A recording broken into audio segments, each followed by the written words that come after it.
Hi, everybody. This is Natalie Min, CEO of FMI Guild, and I have with us today Michael Waters, who is the CEO of Phase One Sports out in Las Vegas. Say hi.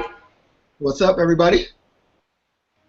And I have with us as well is Executive Director of FMI Guild, Gary Warren. Hey everybody. So what we're doing is, if you tuned into our last series with Brad Thorpe, is I'm bringing on a bunch of really cool experts and stories in the fitness industry, they are kind enough to share with us a bit of their wisdom for those who are looking to get started, who are seeing what they are doing and saying, how did you get there? What was your starting point? And gaining a little bit of tidbits in the business arena and a little bit of background story so that we all can all learn and grow from it. So today we have Michael Waters, who, as I mentioned, he's CEO of Phase One Sports, and he's got a really, really cool story. Well, first he started off as a personal trainer, training people in the park, and he's now moved into a huge mainstream facility in Las Vegas where he does high-end athletics. So everything from kids to football combine, college level, and beyond.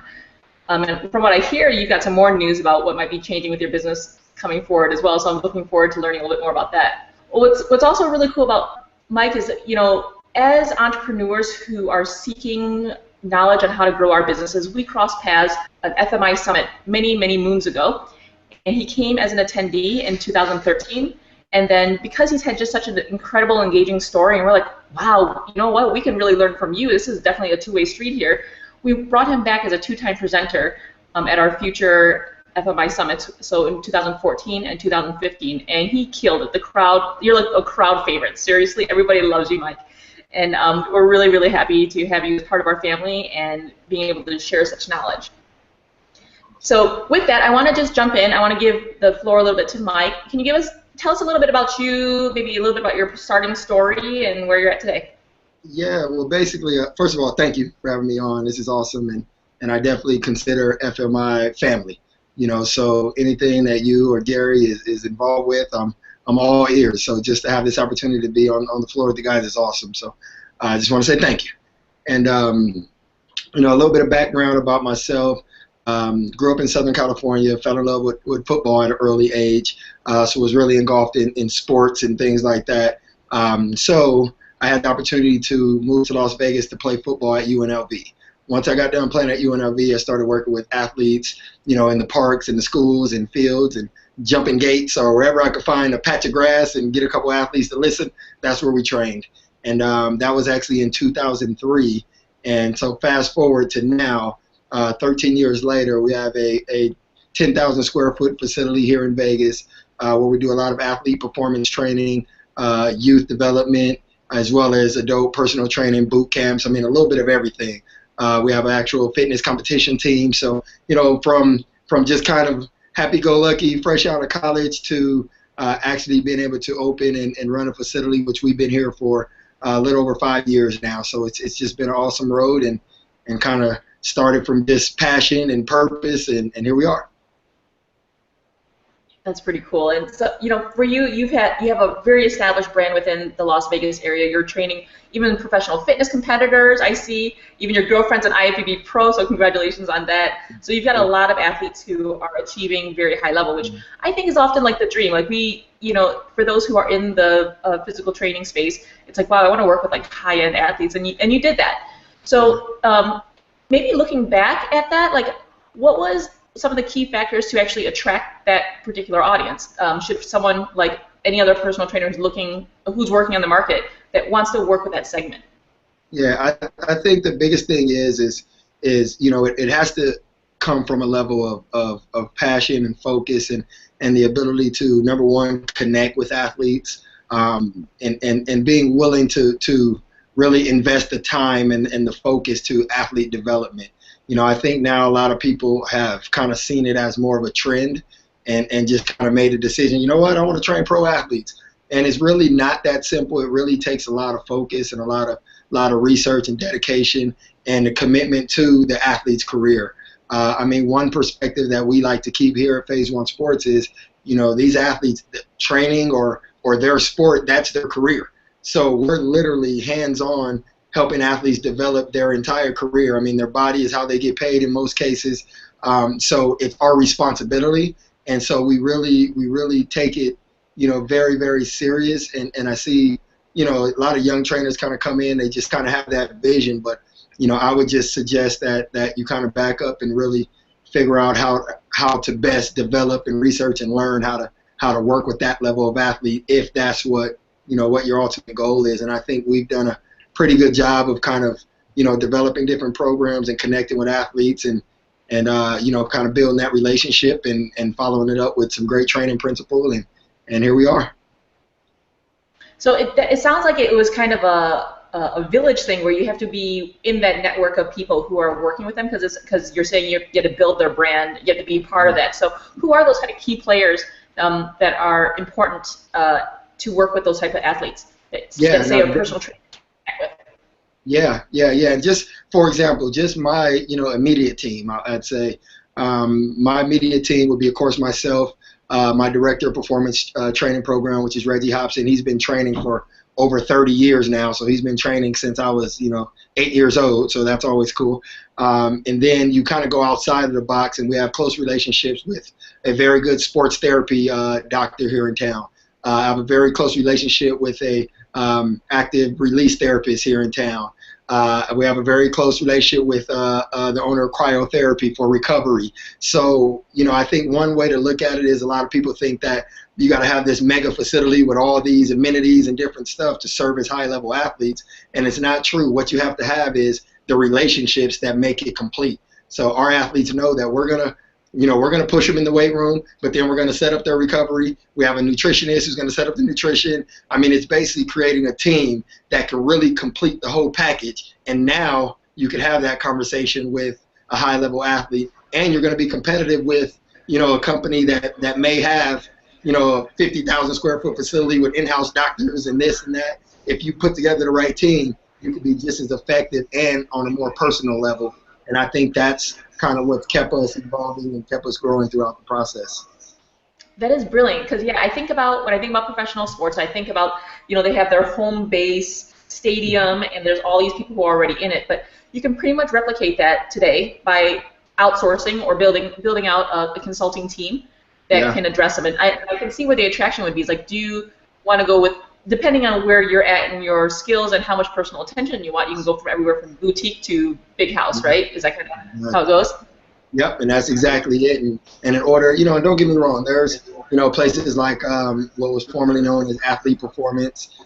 They're probably one of the leaders. They're probably the leader in the industry. But, they also have a 100,000 square foot facility, in-house doctors. They're doing intravenous oxygen feeds. I mean, they're doing some pretty crazy stuff. So, yeah, you're always going to have that level that, at this point we can't match.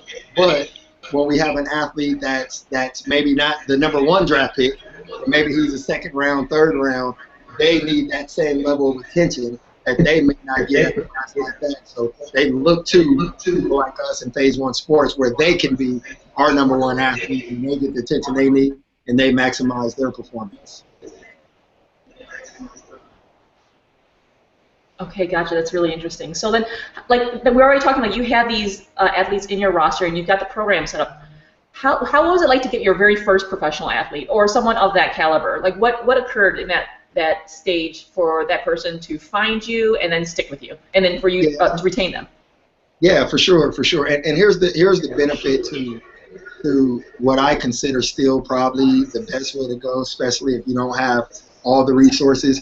Our first and our primary, pro athlete, which plays for the Denver Broncos right now, he's been training at Phase 1 since he was sophomore in high school.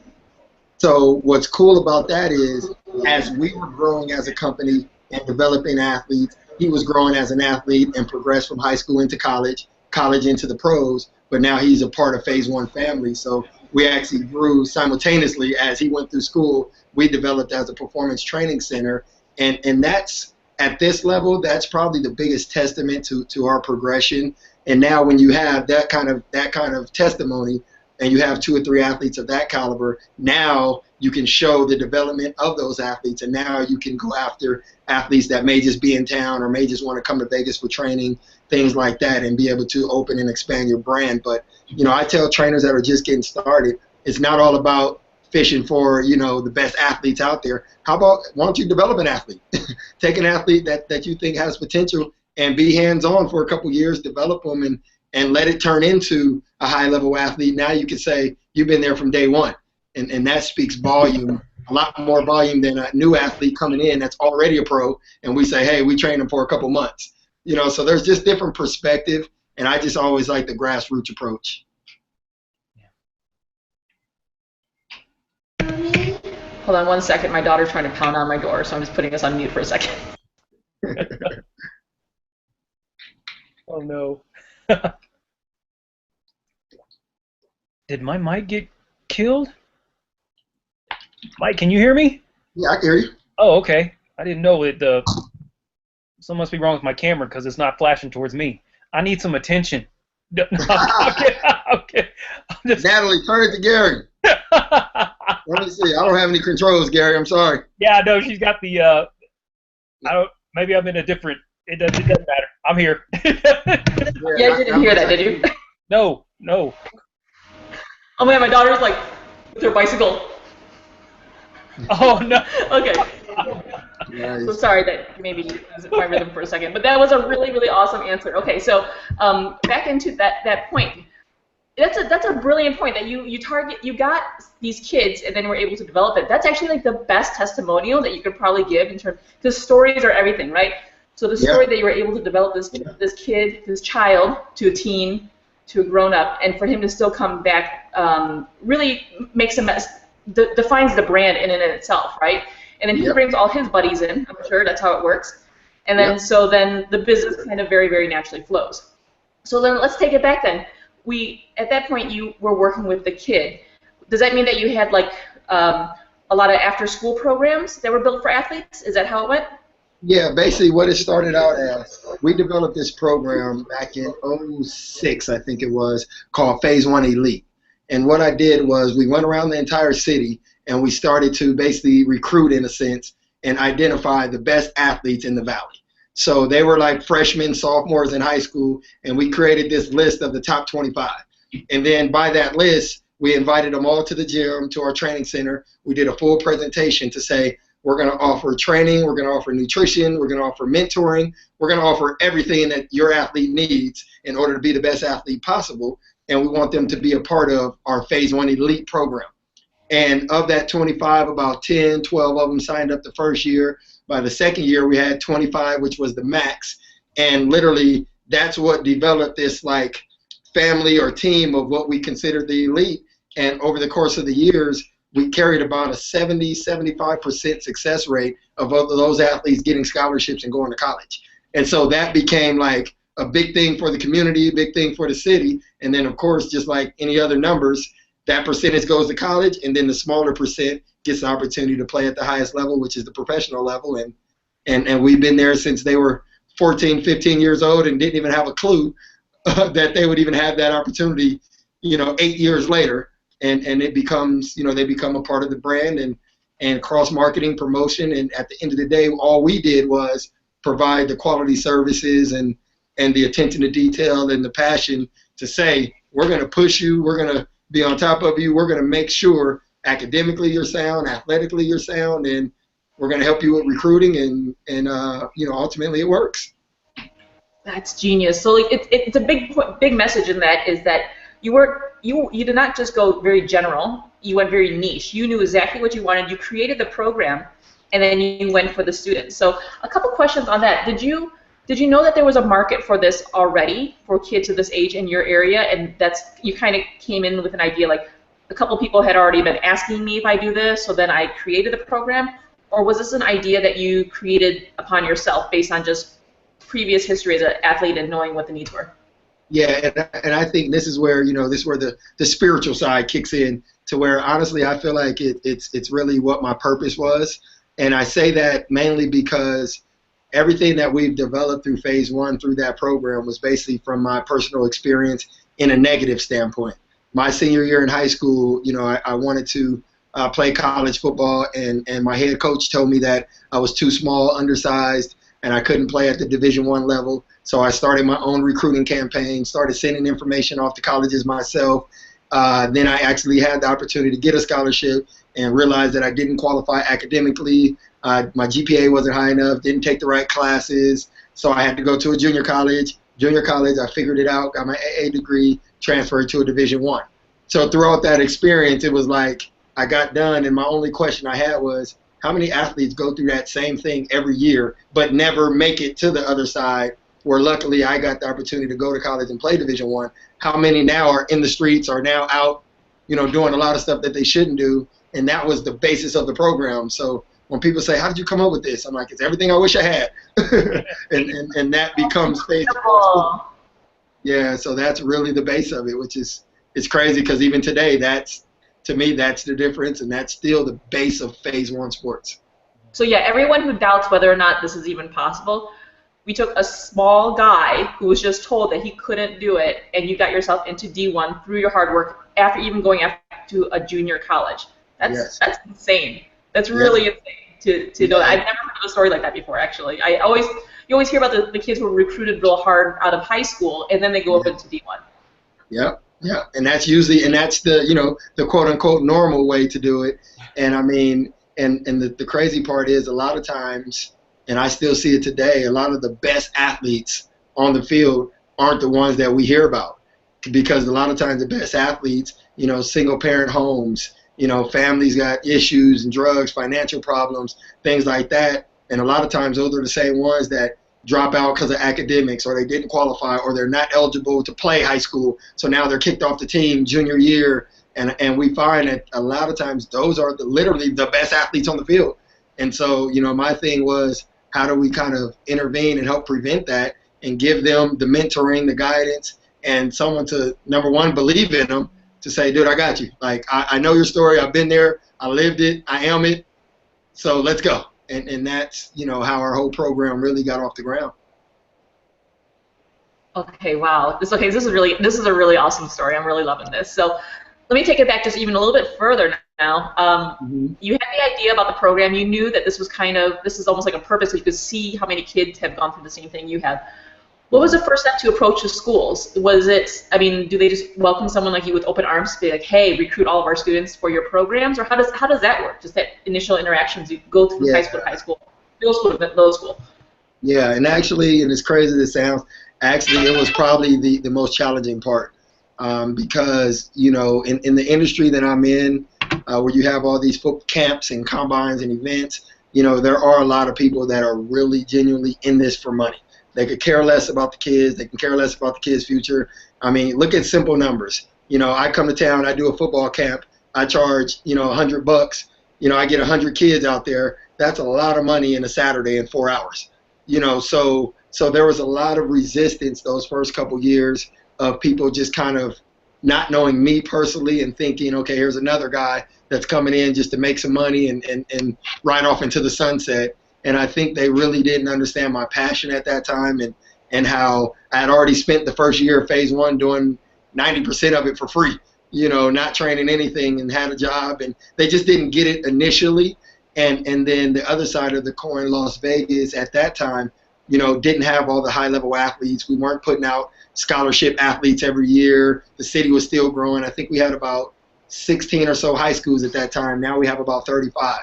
So it just wasn't the mindset. So I spent a lot of time educating people, educating coaches, educating parents, and showing them how strong my passion was and how I'm out here at your practice and I'm working with your athletes and I'm not on anyone's staff. No one's paying. I love what I was doing. And over time, I think they really kind of went, this kid, at that time, 23, 24 years old, this kid is pretty serious, and he's out here every day, so I think they got it, and that's what helped kind of turn that corner. So it was almost like you would be at the practices then, just being almost like a volunteer helper, being part of the scene and getting to know all the characters and showing, like as we say, like I do this in LA, it was like give, show your value, and then people appreciate and then do in reciprocity, like, okay, look, let's work together. Is that kind of what the story was like? No, that's exactly it. And I mean, that's what I would do. And it got to the point where coaches would be like, hey, let me add you to my staff. And why don't you coach this position? And I'd be like, I don't want to coach. I want to run around. I want to go to every high school. I don't want to be at one high school. And it just kind of turned into one of those scenarios to where, I was just out there and they kept seeing my face, kept seeing it over and over. And it just kept growing. And then, from the marketing kind of really spun and took over. And from there, parents were coming saying, hey, I heard about what you're doing. Can you help my athlete? Can you help my son? Can you help my daughter? And it just kind of took off from there.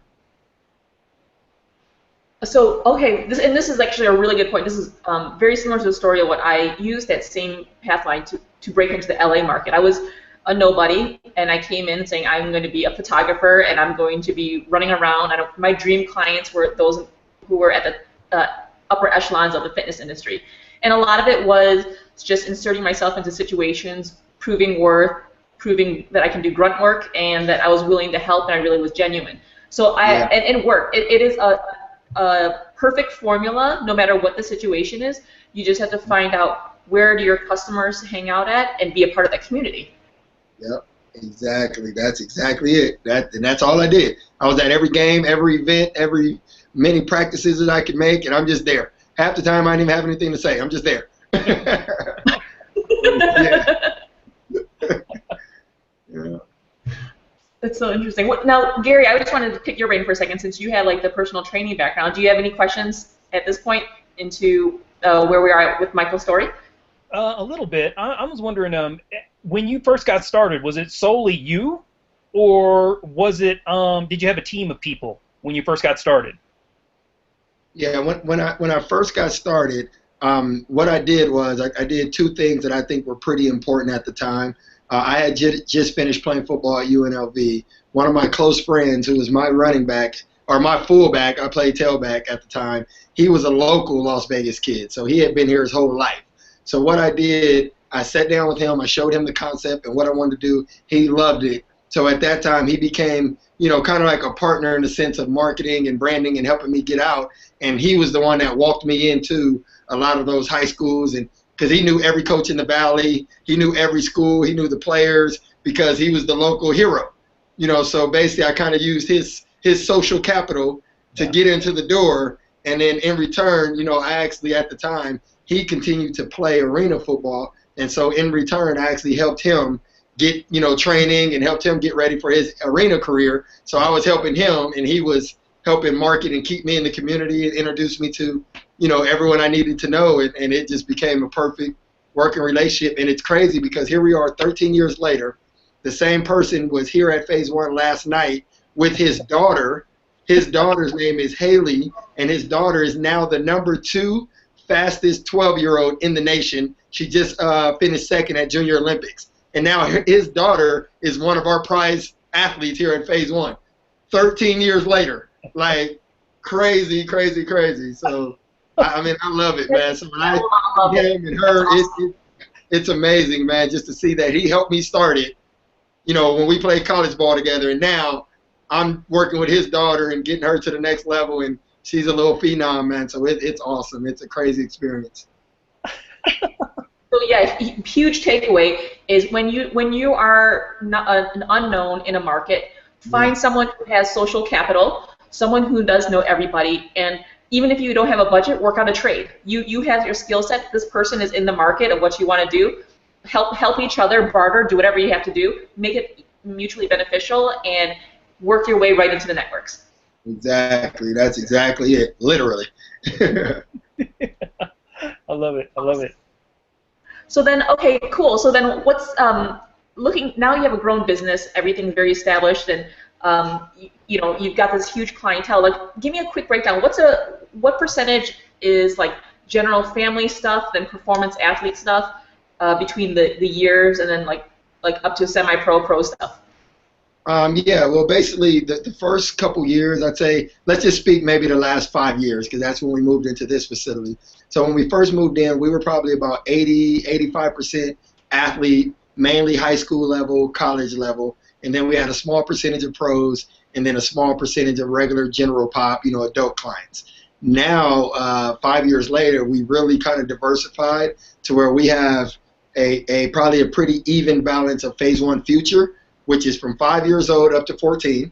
So that's like a big market that we've been in, and that's like Little Haley that I was just telling you about. So we have that market now. Then we have the high school market, which is still very strong. And then now we have the general pop market, which is really taking off, especially with the fitness competitors, all the athletic-based training boot camps and things like that we do. And then now we carry probably 15 to 20 professional athletes year-round from the different sports. So it's a nice combination now to create, which is great from a business perspective because it really stabilized the business. Because when you're dealing with athletes, there is ups and downs. Like, for example, football season just started. So in literally a matter of a week, we lost probably 30 clients because obviously they're going to play now. So 4 or 5 years ago, this is where Mike doesn't have to shave because the hair is not growing because there's just nothing there. but now, 5 years later, I don't have to worry because we've diversified enough to where we're going to stay stable pretty much 12 months a year because now, the same time that football starts, one of the biggest fitness competitions, Las Vegas Classic, is in November. So now all those girls will be on their 12-week prep, and they'll carry us through the holidays from a business standpoint. So now we have a little more balance and able to diversify, and which I love is we treat everyone like athletes. So now our fitness competitors are athletes, our adults are athletes, our kids are athletes. So it keeps us true to what phase one is, but allows us to really broaden the athletes and the clientele. So it's been good. And that's actually a good question. Has the brand, have you ever questioned how the brand's going to shift in its focus and its feel over the years? Or how has your brand, in terms of like when someone thinks about phase one sports, developed over time? Yeah, for sure. And that is one of the things that I don't want to say I worry about, but it's one of the things that I look at because there's a natural conflict between the phase one brand and business and commercial business, I guess I should say. Because every business, of course, wants to strive, wants to increase the bottom line, wants to generate more revenue. But how do we do that and stay true to the brand? So, like, for example, I can show you, conversation after conversation from people that, and you'll say, okay, why don't you come train at phase one? They're like, I'm not training there. That place is crazy. Because they see how intense it is. They see athletes flying around. They see all the competitors. And, of course, they look at the fitness competitors when they're 10 days out and they're 5% body fat and everybody's all ripped up. So they look and people get intimidated. And so there's a big population of people that would love to train at phase one, but they just don't think they can. They don't think it's for them. And so there's always that catch-22 of that is our brand. I like our brand to be athletic based and hardcore and that kind of energy. I like that. But then there's the other side to say there's a lot of people that just, kind of feel threatened a little bit by our brand and what we do and what we market. And so there's the constant battle of how do we open up to more people without losing what phase one is and what our brand really represents. And that's an ongoing battle. That's a really interesting point because I actually thought about this exact duality for UFC gyms when they started doing their franchises across everywhere. Because when I think about UFC gyms, I'm like expecting to see Brock Lesnar like in there, and you know what I mean, all these big guys. And that is, for someone like me, even though I do have like martial arts experience, that's just not where I'm at in terms of my training, and I don't know if I want to be in that environment. So I'm just like, I just like my treadmill. I like something easy, So, and to that point, like someone like maybe me, and I'm maybe a little bit more advanced than that. I'm just kind of being a little facetious here, but like, how do you attract someone like my client, someone like me, the moms, someone who's just looking for a good workout, but I don't have any ambitions to be a professional athlete? Does a lot of it just come through kids that naturally, and just the relationship part, or are you actually doing active marketing on that? Yeah, and that's the thing. It's literally been the hardest demographic to actively market towards. So most of our adults that are in here are friends of friends, direct referrals, and then, like you said, a lot of our athletes, parents, and things like that, because they've been in the environment a couple months and they're looking around, they're like, you know what, I can train here. I could take that class, because they get it, because now they're internal. And they see there are people in phase one that need to lose some pounds. There are people that are normal looking, to where from the outside looking in, a lot of people think that everybody walking through this building is a Greek statue.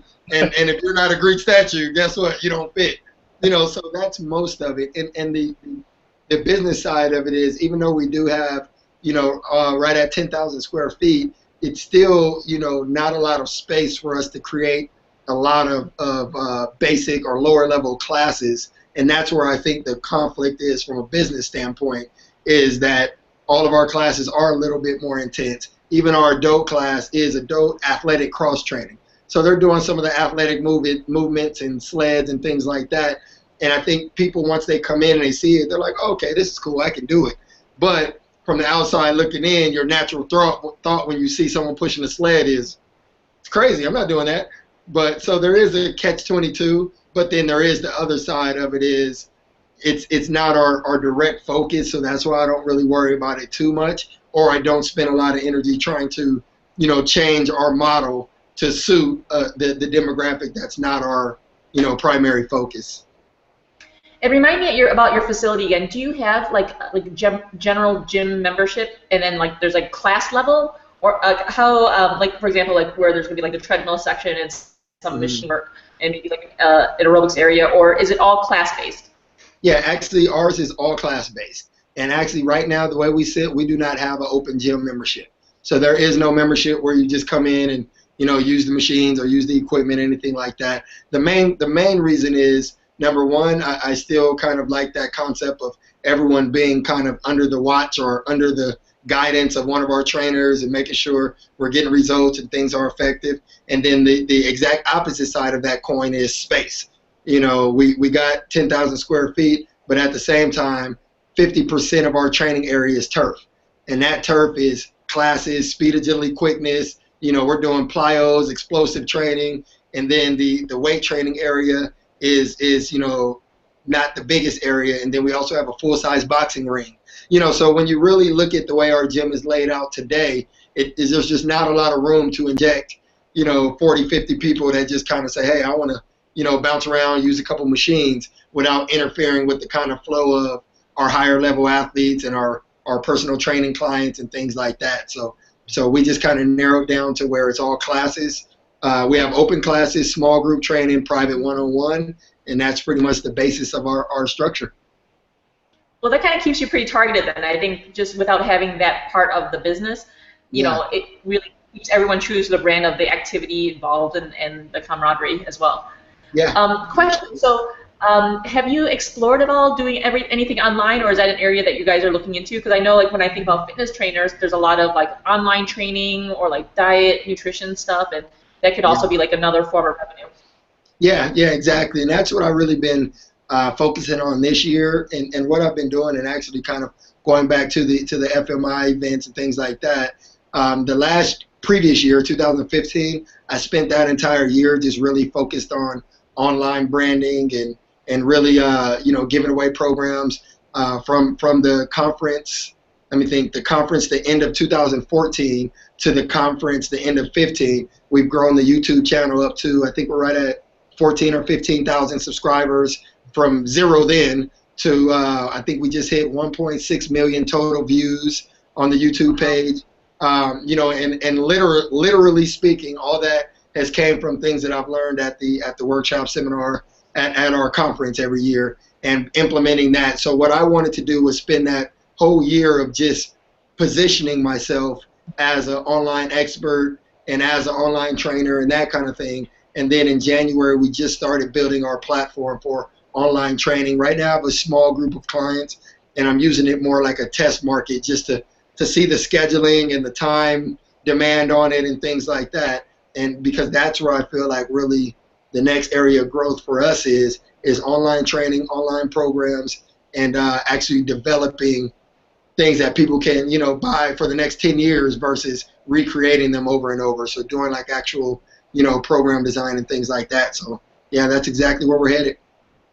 Oh, that's exciting. Yeah, I can definitely see that as like a perfect revenue stream because you got this high-end talent that's already going off to wherever they go. So they're still going to, you can still have touch points working with them, keeping them aligned, making sure they're on point. And then the competitor world, fitness competitors are always hungry for like high-end custom training that you guys can offer. And then I think about like with the Phase 1 brand too, that especially with the YouTube, tell me how the impact with YouTube's been now that you've looking back 1 year. It's been awesome, man, and it's actually, and I'll be honest with you, I was very hesitant, because in a sense you're kind of putting yourself out there, you know, you don't really know how people are going to respond. You know, everyone, I'm 13 years in, everybody has that little small doubt in the back of their head, like, do I really want to be on camera, like putting it all out there?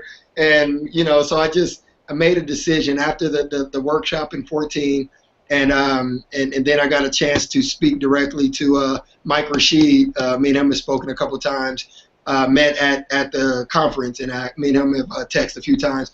And he was kind of a real advocate on it, like, you know how he is. He's just like, dude, just effing do it. Just do it. Like, that was his whole message. He's like, just effing do it. Mike, just do it. Like, he's like, if I talk to you again and you haven't done it, I'm like, yeah, you're right. I'm going to do it. He's like, no, dude, do it. so we had like a 30-second do it conversation. And that's all the conversation was. Like, if you were walking by, you're probably like, what are they talking about? He's like, Mike, you got to do it. I'm like, I'm going to do it. He's like, no, I'm serious. Do it.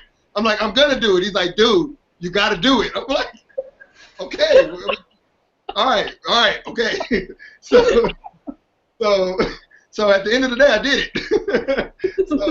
And it's crazy because, you know, I watched him. I watched Mike's channel. I watched, you know, Michelle Lewin. She's come and trained at Phase One a couple times. I watched how she does her branding. You know, just kind of a couple key people that I value, and I just kind of kept an eye on them, and I just watched. And I'm like, dude, this is not as hard as my brain is making it. Just put together programs, and what I started by doing was simply taking the programs that I was doing personally, and on week 3, I would just film them. I would film the whole week, cut it up into a series, and post it on YouTube. And I would post, you know, day 1, and then next Monday I'll post day 2. And it's crazy because I would have people emailing and sending messages. Where's day 3? How do I do this? What if I don't have that? And I'm like, wait, you guys are really watching it? and now it's to the point where I've probably, I don't know exact number, but I've gotten a decent amount of online clients from the YouTube videos that I'm writing programs for now. And this was before we even had it available. This was just like an email like, this is so-and-so in Australia. I need you to make a program. I'm a wrestler. I need to work on this. And I'm like, here's the price. They're like, okay, send me the PayPal link. And I'm like, okay, you got it.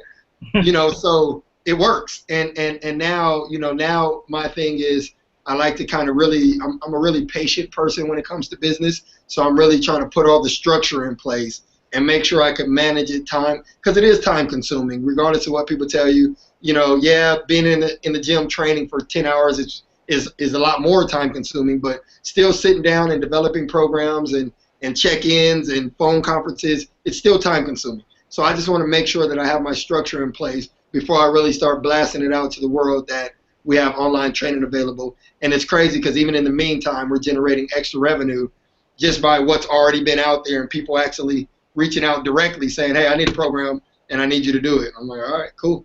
So yeah, it's been fun. That's so awesome to hear. Yeah, for anyone who has questions about whether does YouTube, just putting stuff out there into outer space, does it work? So when you were creating your YouTubes, did you do any additional marketing on your YouTubes, or were you just kind of putting it out there and slapping it on your Facebook and tagging whoever's in? Yeah, and I didn't do any additional marketing or anything. All I did was all the social media outlets, Instagram, of course, Facebook, a lot of stuff on Facebook. And then what I did was I did a lot of studying and reading on YouTube titles, you know, how to name your programs, you know, search engine, what taglines to put, you know, just the little stuff that we kind of take for granted. So like, for example, my first videos, you know, of course, I would name them like Phase 1 Sports, something, something, something. And after reading, they're like, you know, people aren't searching for Phase 1 Sports. You know, they're searching for a plyometric training program. That's what they're searching for. So just simple things like learning how to title the videos based on what a consumer is searching for, not based on what my ego or your ego wants to call your video. You know, Mike Waters' perfect training program is not that. It's what is the consumer looking for, and then hopefully they'll find Mike Waters' perfect training program. You know, so just learning the simplest things. And as I learned those, I saw like the numbers and the views go from, you know, where I would get in the beginning, it'd be 50, 60, 100, 200 views on a video. And I'm like, all right, well, that's cool. To where now I'll post a video and it'll be, you know, a couple thousand views in the first week. And over time, you know, now I have videos that are, you know, a couple of our videos have hit like 100, 120,000 views. Our lower level videos now, yeah, our lower level videos now are 2,000, 3,000 views, and that will be one that's, you know, just kind of lingering around, where a lot of them are 5,000, 6, 7, 8,000 views and shares, and it's like, you know, it feels good because it's like people actually saying, you know, this is good, I'm going to share it, or I'm going to keep watching it. And the other side is I've gotten real comfortable with even the negative that comes with it. Because anytime you put yourself out there, you're going to get those messages, your form sucks, or this is terrible, or why would you say that? And I'm like, you know what, if depending on what kind of mood I'm in, sometimes I'll explain your theory, I'll explain mine, and we can have fun going back and forth in a peaceful way. But if you're just an idiot, I'm going to delete it, I'm going to leave it at that. You know, and it's crazy because I've gotten a couple people that are like, you know, this is wrong, what about this? And then we'll trade theory in a positive way. And they're like, oh, I've never seen it from that perspective. That makes sense. And I'm like, well, I appreciate your perspective. And that's how I feel like the community should work. And so I've really had a lot of fun engaging and learning, and also sharing my philosophy and getting people to see something that they might not have seen. And in the meantime, delete any negative energy and accept it as a part of the deal. You know, when I see if I have 1,000 thumbs up and 100 thumbs down, I'll take it. Hey, it's all right. So getting comfortable with that kind of thing is all part of putting yourself out there and kind of accepting, you know, the good and bad that comes with being vulnerable and putting your information out there and letting people critique it, because some people are bored and maybe that's what they do all day is critique stuff online for an hour. You know, there's obviously the trolls out there, but it's really cool to hear that you've got people who are quite intellectual in that field who are listening to you. So it's automatically positioning you as an authority, right? Yeah. So now people can reference, oh, well, this person, you can go watch his video, go find out what he's like, what his programs are like, hear his expertise. I think that's really, really awesome. Yeah, so let's take a look at like your time from like with FMI. We have like a 3-4 year history together.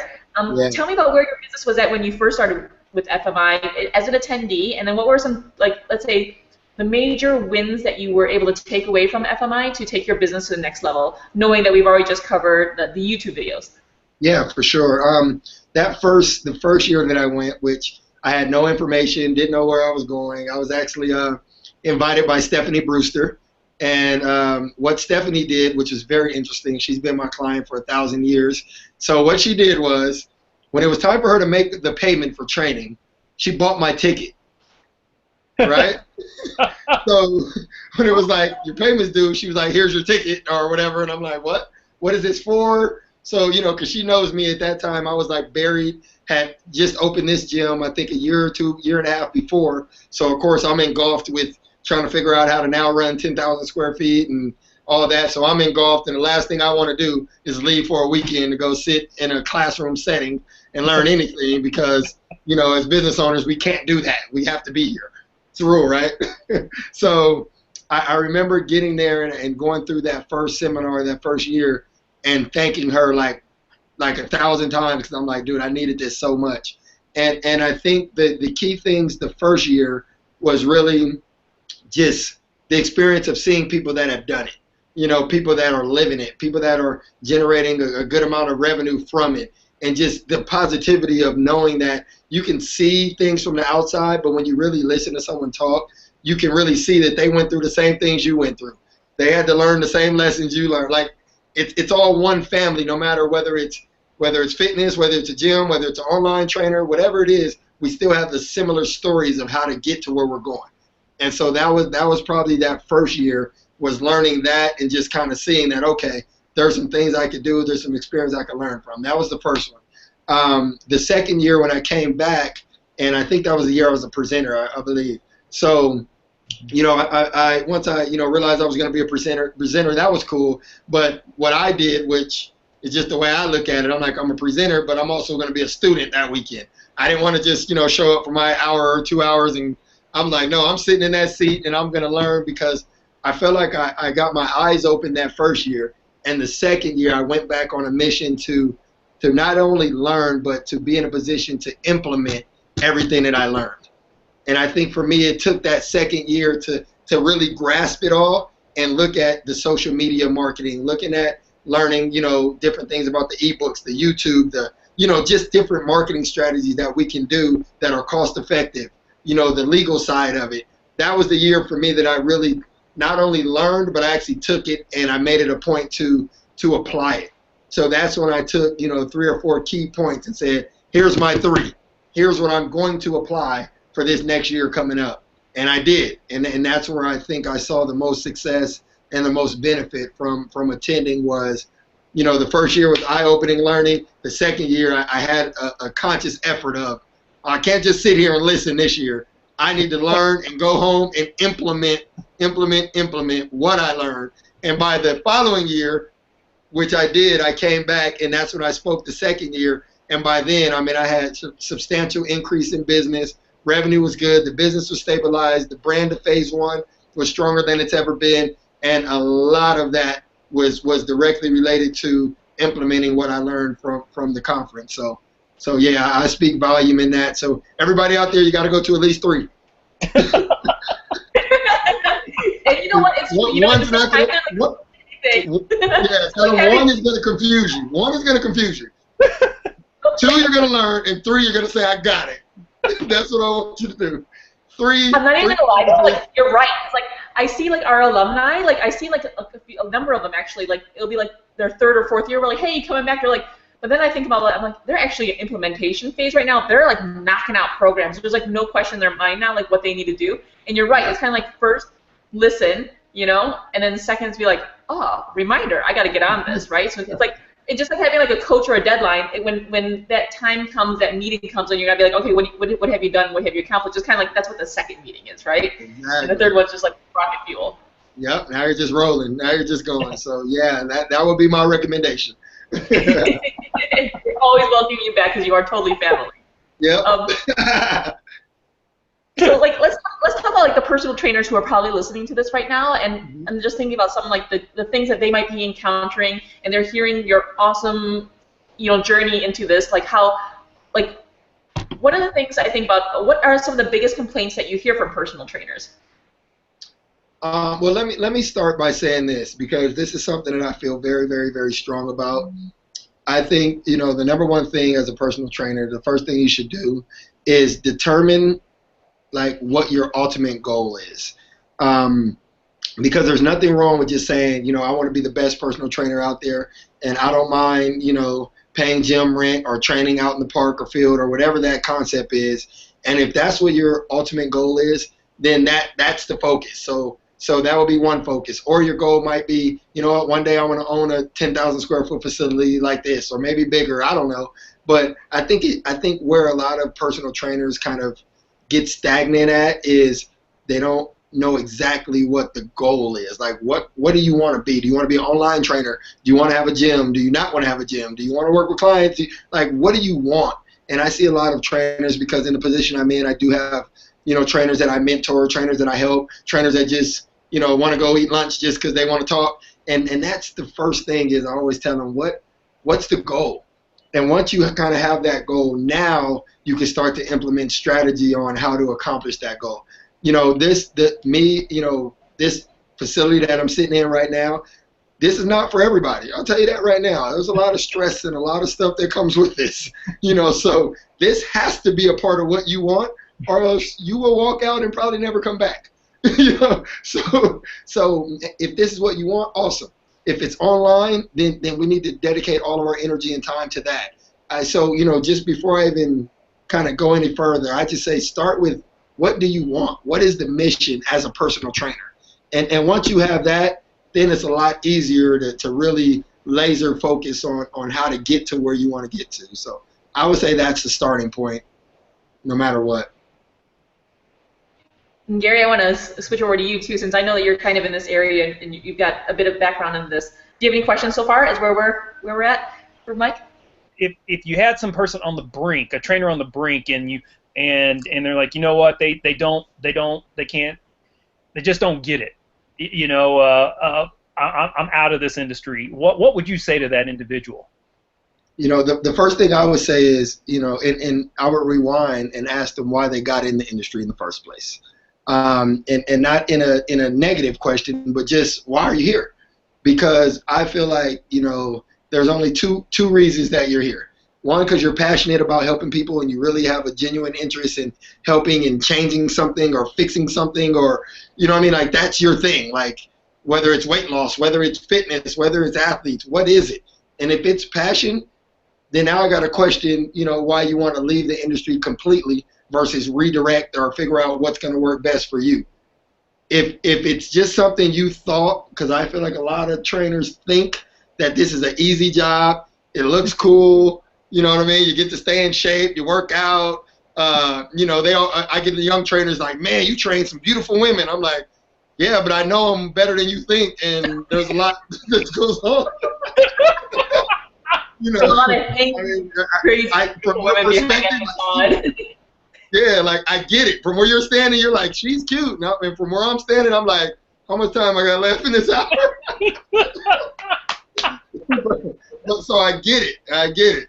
But, you know, so I feel like it starts with why you were there in the first place. And so that's what I would question first. So if a trainer said, you know what, I'm thinking about, you know, tapping out, I'm going to try to, number one, figure out why they were here, and then if they are here for the right reason, for passion to help people, now I'm going to try to figure out, okay, you know, what went wrong with that? Like, why are you not accomplishing that? Is it just the wrong strategy? You know, is it because you opened a gym and that wasn't really your thing, even though you thought as a trainer, I got to have my own facility? Maybe you don't, because I was doing pretty well when I was working at a commercial gym, paying my gym rent and training all my clients with no overhead, no headaches. You know, I didn't have to worry about security, locking the door, equipment, anything. I walked out with my clients and it was over, and I was doing pretty good. You know, so I want to figure out, maybe you're just on the wrong street and we just need to regroup and kind of realign, and you're still passionate about the industry and still want to help people, but let's figure out how to do it to the way you need to do it to make sure you can do it for the next 20, 30, 40, 50, 100 years. No, that was good. I think that's a lot of people hit that crossroads, especially right when they get out of school, because they have this whole idea of what it's going to be like, and they see the celebrity trainers on TV, and they're like, just like them, I'm going to be living large. I'm going to be dealing with the celebrities, which you already know, dealing with celebrities is not as glamorous as it looks. No, not at all. Not at all. So it's just that back to reality, or that sense of reality when it comes in and you hit the wall, so to speak, on a business level, and then you have to, it seems like you're at a crossroads. It's like, and then I love what you just said right there. You know, why did you do this in the first place? No, I was just thinking, like, if we had to look back at, like, little Mike coming out of UNLV, and what would be some advice that you would give him to be like, hey man, avoid this trap, avoid this mistake, or like pay attention or whatever?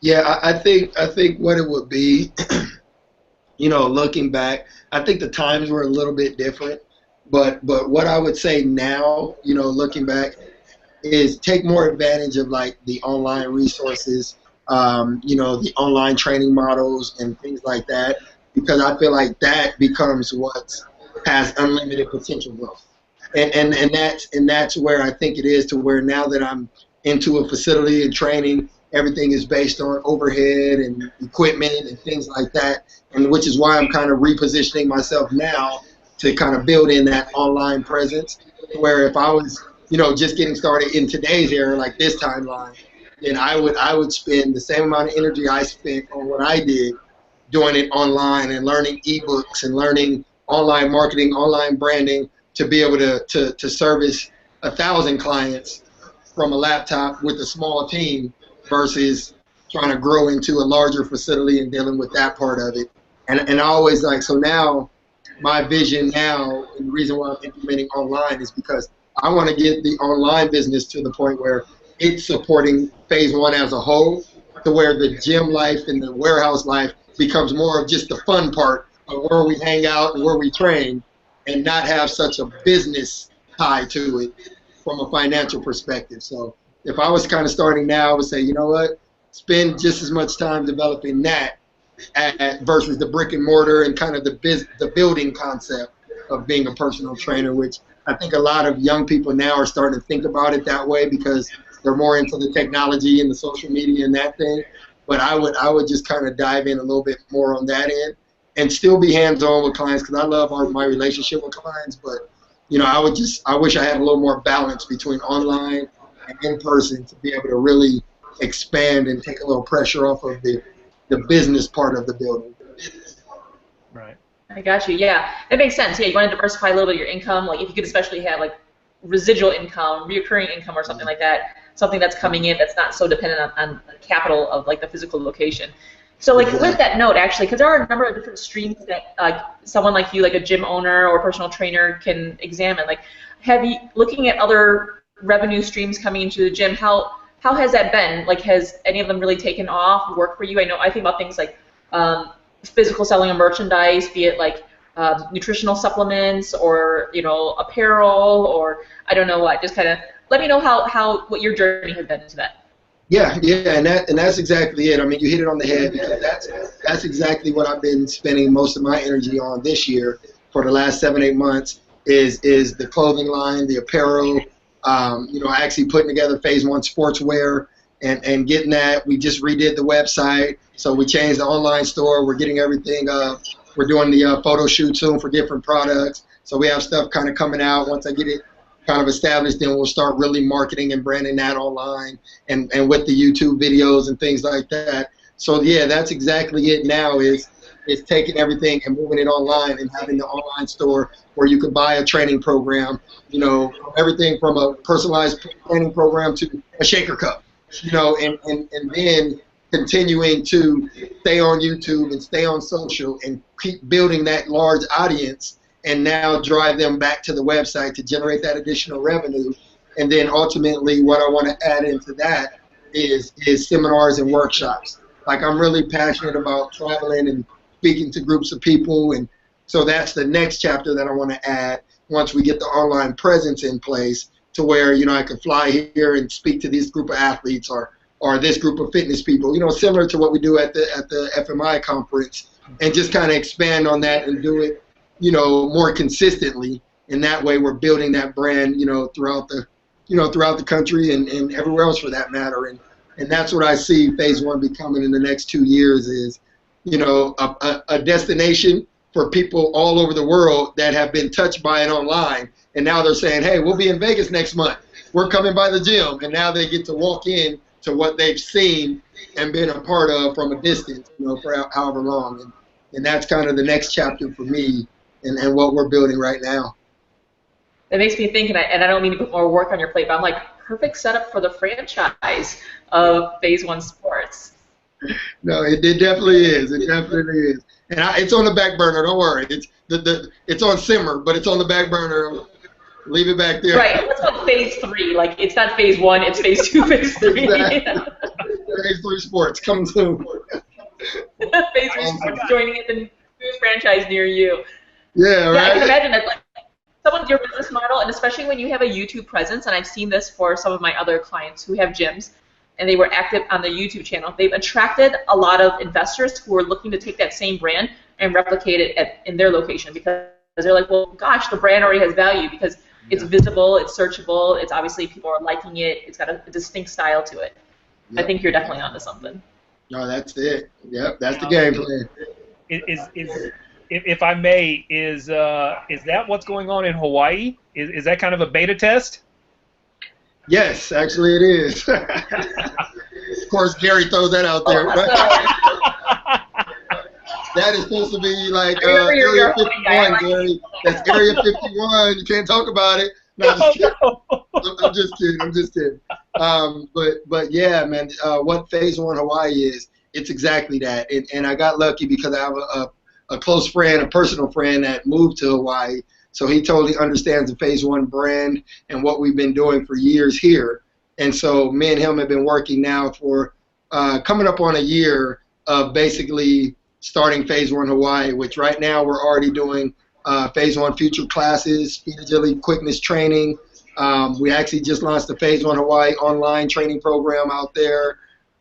We just started the adult Bootcamps. So him and I are working very closely in duplicating what Phase One is here, there, and basically using the same model that we used here to where, and he has it a lot better than I did because they're training in the sands, in the ocean, on the ocean shore, and it's 85 degrees, and I'm like, dude, I was in Vegas, it was like 185 degrees, and And he's like, Mike, when are we going to open a building? I'm like, we don't need a building. It's Hawaii. What do you need? No one wants to be in a building in Hawaii. Everyone wants to be on the beach. And he's like, yeah, you're right. I'm like, I know, because I want to move there. So I know. I know. Yeah, so he's been doing a great job of branding and getting Hawaii off the ground and really getting it going. And I mean, to see those little kids out there with their little Phase 1 gear on and duplicating what we're doing is awesome, man. So I'm definitely looking forward to that expanding and taking it to the next level. What's like kind of wrapping this up a little bit for you?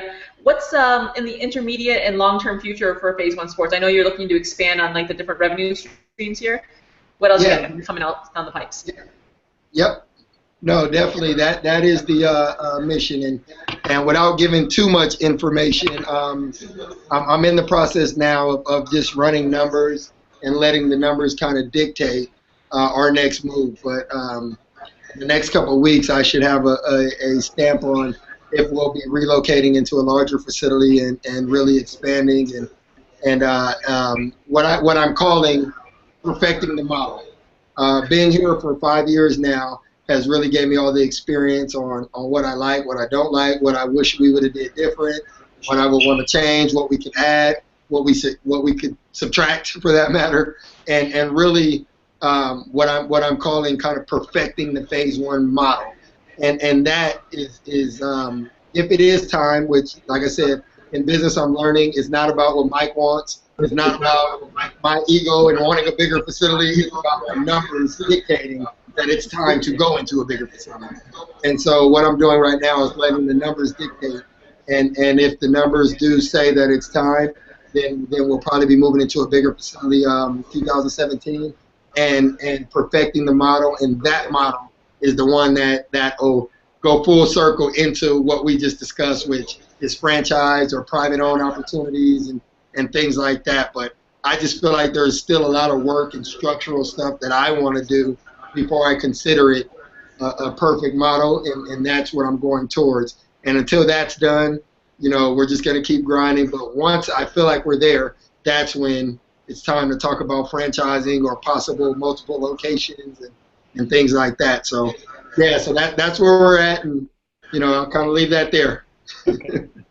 Awesome. And then where can we find you on the internet? Everywhere. No, my personal stuff like Instagram. My personal page is at @IamPhase1, just like it sounds. IAMPHASE and the number 1, and then everything else is basically Phase 1 Sports. So it's YouTube.com/Phase 1 Sports, Facebook.com/Phase 1 Sports, and then of course Phase1Sports.com. And I mean, definitely that's where I'm hanging out at, and I'm having fun with the new storyline on Instagram, so I don't know if anyone wants to watch, but it's my story. I don't know what it's worth, but it's there. And just people are watching. You can see. Yeah, just having fun, man, and just having fun and trying to keep people motivating, man, and it keeps me motivated by watching other people out there that are grinding and working and chasing their dreams, man. That's what I live for, and that's what I do. So any way I can help or give anyone any inspiration, I'm all in. Nice. Awesome. Very excited to hear the growth of the business and where it's going. So thank you so much for your time. You've really given us so many awesome tidbits and into your journey, which has been really exciting to actually learn. A lot of stuff I didn't even know, and been a number of years that we've known each other too. Awesome. So like as you can see, we got some really awesome experts who come out to FMI who grow with us, just like how Mike's got his clients that grow with him. We have people who come from attendee standpoints who move into the speaker roles, but who are also just very well experienced in the market and have different silos of expertise. The goal of FMI is to bring together like-minded people so that we can all learn from each other and talk about the business of fitness, think what's working in the digital world, how are we growing things, and where are people making money and how are they making that work. Because these are a lot of times conversations that we can't have just finding someone successful. It's never going to be an opportunity where we can go up to Mr. Successful Guy on Instagram and say, hey, how are you making money and what's working for you and what's not, and tell me your secrets. So FMI is this awesome place where we can share, we can grow, and we always do learn from each other. So our next event is the 8th Annual Fitness MBA Summit. It's in Long Beach.